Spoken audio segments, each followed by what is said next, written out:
अगर सभी मंदिर के कंगूरे का फूल बनने की कोशिश करने लगे तो नीम की ईंट और सीढ़ी का उपयुक्त साधनों के अभाव में मर जाने वाली गरीब औरतों और बच्चों का लेखा जोखा करता था तो उसके सामने अपना करियर, अपनी प्रतिष्ठा, अपनी डिग्री का सपना नहीं होता था। उसके मन में उस वक्त वैसा संतोष होता था जो किसी पुजारी के मन में होता है जब वह अपने देवता की अर्चना के लिए धूप, दीप, नैवेद्य सजाता है। बल्कि पत्थर कौन बनेगा? और वह जानता था कि अर्थशास्त्र वह पत्थर है जिस पर समाज के सारे भवन का बोझ है।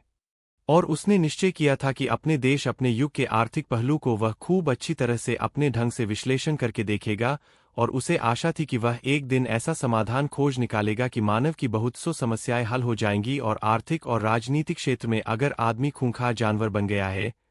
तो एक दिन दुनिया उसकी एक आवाज पर देवता बन सकेगी।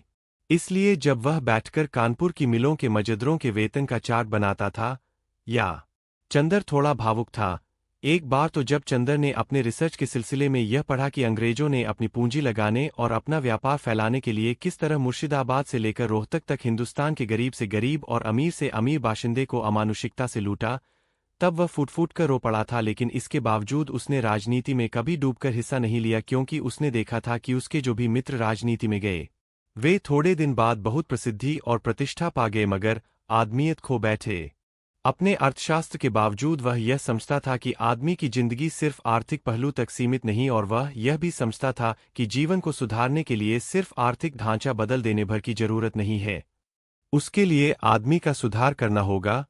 व्यक्ति का सुधार करना होगा। वरना एक भरे पूरे और वैभवशाली समाज में भी आज कैसे अस्वस्थ और पाश्विक वृत्तियों वाले व्यक्ति रहेंगे तो दुनिया ऐसी ही लगेगी जैसे एक खूबसूरत सजा सजाया महल जिसमें कीड़े और राक्षस रहते हों।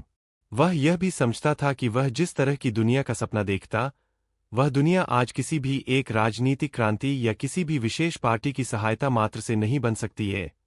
उसके लिए आदमी को अपने को बदलना होगा, किसी समाज को बदलने से